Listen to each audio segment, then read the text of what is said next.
Hey everybody, welcome to Play, Rank, Share, the show where I play the marquee PlayStation 5 titles, create an ever-evolving ranking of the best PlayStation 5 games, and share my opinions with you.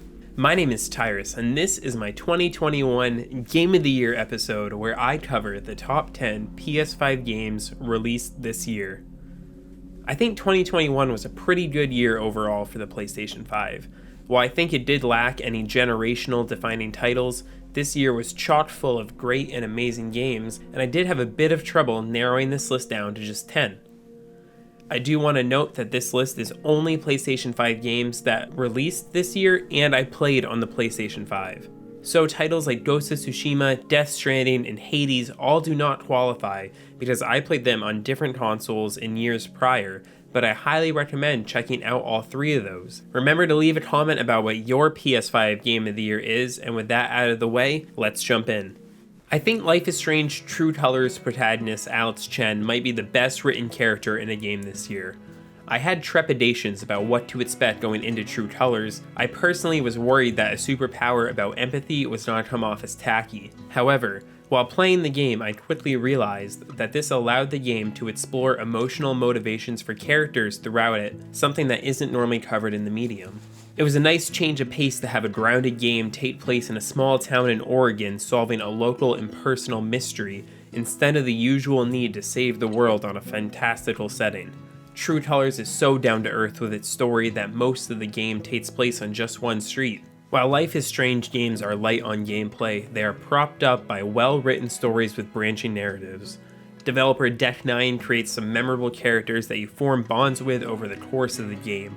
I truly hope this isn't the last we see of Alex Chen and her story, but in the meantime, Life is Strange True Colors is 10th on my list for Game of the Year.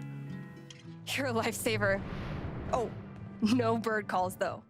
Riders Republic is the adrenaline-filled party that the marketing makes it out to be, and gives the player complete freedom to explore the world in whatever way they desire. With 5 career paths, the player is able to pick what interests them the most and partake in the hundreds of career events to experience. I personally was drawn to the 2 skiing career paths. Doing tricks down the mountain felt so smooth, and I found myself spending free time just meandering down mountains trying to pull off a more complex trick. But that's not all there is to do in Riders Republic. The skiing careers are complemented by BMX and rocket suit themed paths. The chaotic 64-person mass race was my favorite online experience this year. A mass race only happens once every hour, making them feel like an event that I had to attend each time they pop up. If you are a fan of outdoor extreme sports, Ubisoft has created a massive open world where there's plenty of ways to get lost in it. This game is such a fun sandbox and ranks as the 9th best PlayStation 5 game of 2021.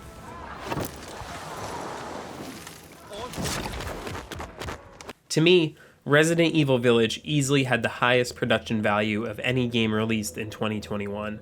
It felt like a season of a horror TV show, with each segment of the game presenting a new, interesting landscape and a monster of the week type boss to overcome.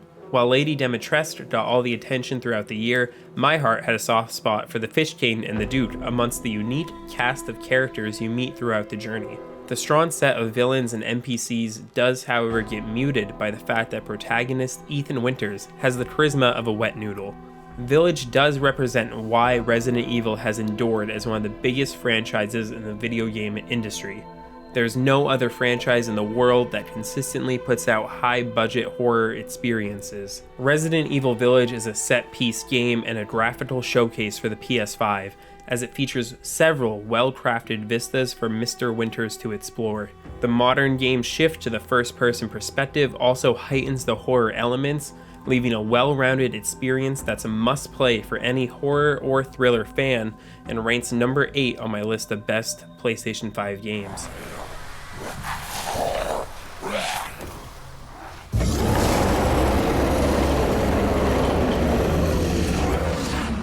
I'm still blown away at how much Ember Labs was able to accomplish in Kena Bridge of Spirits, their first game as a studio. The indie game that took the gaming world by storm oozes charm at every angle. The game is a love letter to the PS2 era platformer, with focus on building the character of Kena throughout the game and a heartwarming story throughout. Her companions, the Rot, are adorable and could well act as a mascot for the PlayStation 5 indie scene. The gameplay did feel like the weakest part to me, especially against grunt enemies, but this was contrasted by boss battles that were engaging and presented a stiff challenge. The most tantalizing thing about Kena is that Ember Labs is likely just scratching the surface of what they will be able to achieve as a studio. The biggest highlight to me in this game was the art direction, especially in the cutscenes. Despite its indie status, this game seems to be on the cutting edge on how well cutscene animations can play out in the new generation. Outside of Nintendo, it is rare to get well-crafted and polished collectathon platformers, so I'm delighted that Kena brought this experience to the PlayStation 5.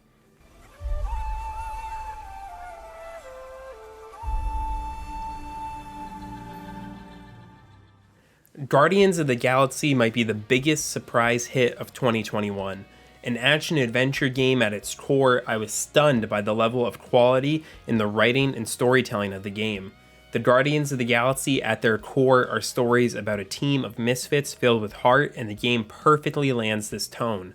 The writing also stays consistently funny throughout and kept me laughing the whole way. The game does a great job interweaving the personal lives of the Guardians into the main plot of the game, but the real standout narrative moments are the banter between the team. While you are meandering on your journey, the Guardians are constantly bickering with each other. While this is consistently funny, it also provides you with context for the story and each of the team members' thoughts on it. The game is also equipped with a playlist of all the biggest hits from the 1980s, further capturing the perfect tone for the team and the adventure they are on. The dysfunctional Guardians are a team that's hard to root against, and developer Eidos Montreal did an awesome job bringing them to life. I very much hope that we see a sequel for this game down the line, as I want to spend more time with these characters and continue to see this universe that ranks at number 6 of my best PlayStation 5 games of 2021. Whoa!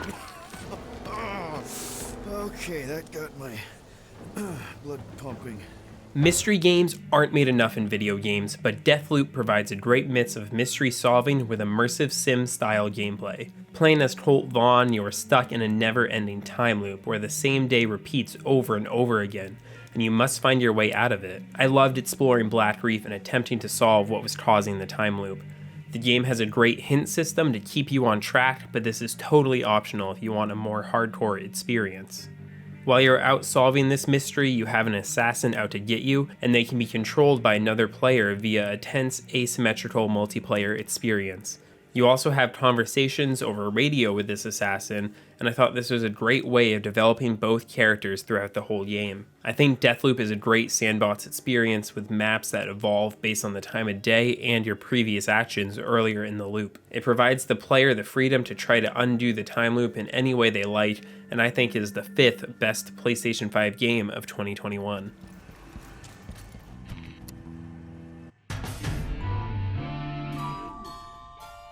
Death's Door has quietly been one of the best games released on the PlayStation 5 this year. The real shining moment in Death's Door is how it does an excellent job building a player's skill as you progress through the game. It has some of the best designed dungeons that I've played in a while, as the game continually teaches you new ways to utilize your arsenal of abilities both in and out of combat.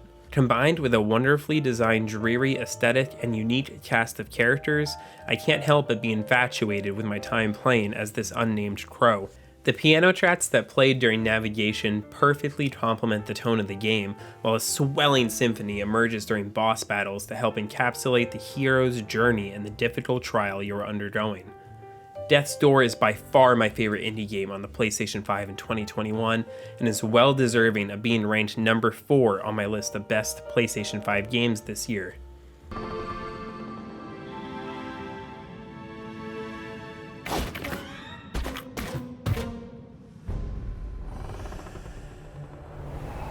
Ratchet & Clank has been a franchise I've been playing for 15 years now, and to me, these games represent the ultimate comfort food, and I think Rift Apart might be my favorite entry in the franchise yet.